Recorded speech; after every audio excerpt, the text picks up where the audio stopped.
సైన్స్ని నమ్మిన వాళ్ళుగా మనం ఈ గ్రహణాల ఎఫెక్టు దాదాపు లివింగ్ ఆర్గానిజం మీద కానీ, అంటే జీవరాశుల మీద కానీ, నిర్జీవరాశుల మీద కానీ పెద్దగా ప్రభావం చూపించకపోవచ్చు అనేది, చూపించదు అనేది మనం నిర్ధారణకి రావచ్చు. అనేక విషయాల్లో మనిషి ఊహలు తప్పైనవి అని మనకు రుజువు అవుతుంది. కొన్ని మూఢనమ్మకాల వరకు కూడా వెళ్ళిపోయి మనుషుల్ని ఇప్పటికి కూడా అవి ప్రభావితం చేస్తున్నాయి. ఆ మూఢనమ్మకాలను కూడా తొలగించాల్సిన అవసరం ఉంటుంది. అందులోవే ఈ గ్రహణాల వలన నష్టం వస్తుందని చెప్పే విధానాన్ని మనం అవసరమైతే ఖండించాల్సిన అవసరం కూడా ఉంది. నిజానికి మనం ప్రకృతిలో జరిగేటటువంటి సహజమైన వాటిని, ఎలాంటి ప్రభావం లేని వాటిని భయపడుతున్నాం, కానీ మనిషి ఈ భూగ్రహాన్ని ఇష్టం వచ్చినట్లు మనం విపరీతంగా దాన్ని దుర్వినియోగం చేయటం వలన భూమిలో ఒక రకమైనటువంటి సమతాస్థితి, ఈక్విలిబ్రియం దెబ్బతిన్నట్లయితే దానివలన వచ్చే అనేక నష్టాలు మనం చూడవచ్చు. కానీ ఇది సైక్లోన్లు, ఎర్త్క్వేక్లు ఇలాంటివి రావచ్చు, కానీ కేవలం గ్రహణాల వలన ఎలాంటి ప్రభావం ఉండదు. ఎవ్వరూ కూడా గర్భిణీ స్త్రీలు బయటకు రావచ్చు, చంద్రగ్రహణం టైంలో మంచిగా భోజనం చేయొచ్చు, ఎలాంటి ఇబ్బందులు కూడా ఉండవు. కాబట్టి ఎవ్వరు కూడా దీని గురించి భయపడాల్సిన అవసరం లేదు. గ్రహణం సమయంలో ముఖ్యంగా జన విజ్ఞాన వేదిక లాంటి science promoting organizations Tank Bund లాంటి ప్లేసుల మీద సూర్యగ్రహణం రోజు, చంద్రగ్రహణం రోజు అందరికీ కూడా భోజనాలు, పలహారాలు ఇచ్చి ఈ మూఢనమ్మకాలకు దూరంగా ఉంచాలనే ప్రయత్నం చేస్తున్నాయి. నిజంగా ఇవన్నీ కూడా హర్షదాయకం. సో టోటల్ లూనార్ ఎక్లిప్స్ మనకి రెడ్డిష్లో కనిపిస్తుంది. మనకి నైట్ 11కి స్టార్ట్ అవుతుంది. 11 నుంచి టోటల్ లూనార్ ఎక్లిప్స్ 11 నుంచి 11:45 దాకా టోటల్లో ఉంటుంది లూనార్ ఎక్లిప్స్. సో రెడ్డిష్లో మనకి మూన్ కనిపిస్తుంది. సో మనకి 9 నుంచి పెనుంబ్రల్ ఎక్లిప్స్ స్టార్ట్ అవుతుంది. 9 నుంచి 10 దాకా మనకి పెనుంబ్రల్ ఎక్లిప్స్లో ఉంటుంది.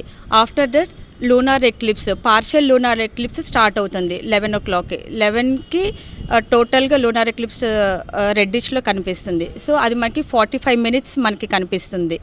సో ఆఫ్టర్ దట్ మళ్ళీ ఎక్లిప్స్ అనేది రిలీజ్ అవుతుంది. సోలార్ ఎక్లిప్స్ అనేది మనం డైరెక్ట్ నేకెడ్ అయితే మనం చూడలేము, ఎందుకంటే అంటే పవర్ఫుల్గా ఉంటుంది కాబట్టి. సో టెలిస్కోప్ ఇన్స్ట్రుమెంట్స్ యూస్ చేస్తాము and with help of filters, solar filters use చేస్తాము. సో ఈ లూనార్ ఎక్లిప్స్ అనేది టెలిస్కోప్స్తో అయినా సరే నేకెడ్ అయితే కూడా ఇట్స్ సేఫ్ టు సీ, సేఫ్గా చూడొచ్చు. నేకెడ్ అయితే కూడా మనకి ఎటువంటి ఇన్స్ట్రుమెంట్స్ అవసరం లేదు, ఫిల్టర్స్ అవసరం లేదు.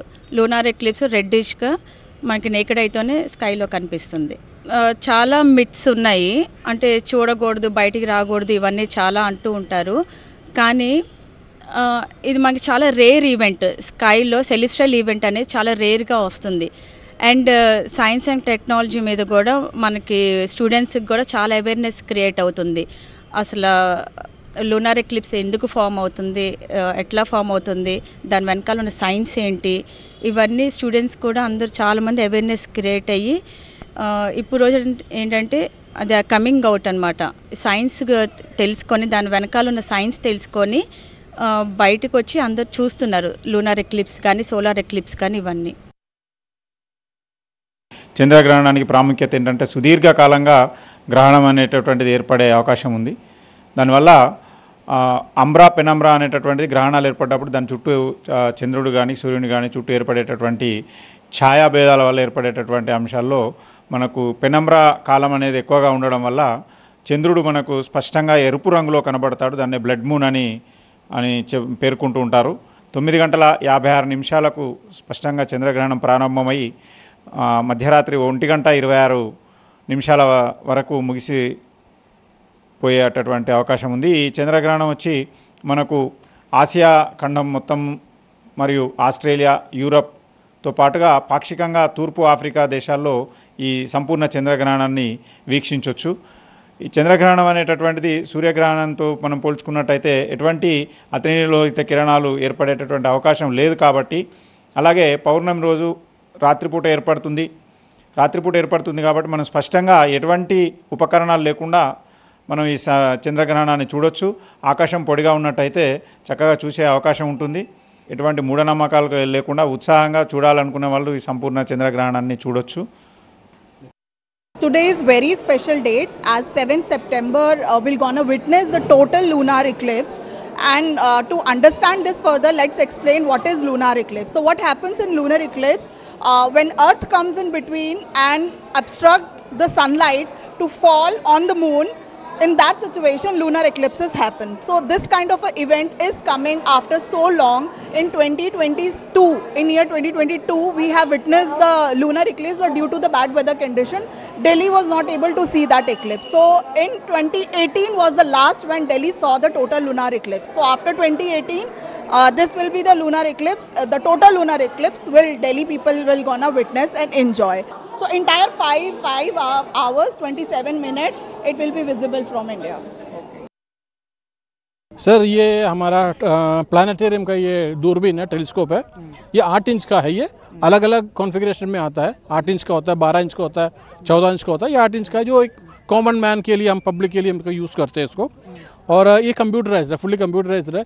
जैसे जैसे अर्थ का रोटेशन होता है, स्पिन होता है अपने एक्सिस के ऊपर, उस हिसाब से हमारा ये कंप्यूटर जो है टेलीस्कोप जो है घूमता रहेगा।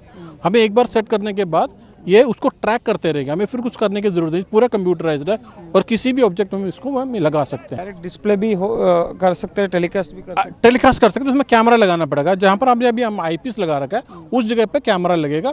कैमरा लगा उसका फीड जो है हम पूरा कंप्यूटर में दे देंगे, कंप्यूटर से आप सीधा उसका फीड ले सकते हैं।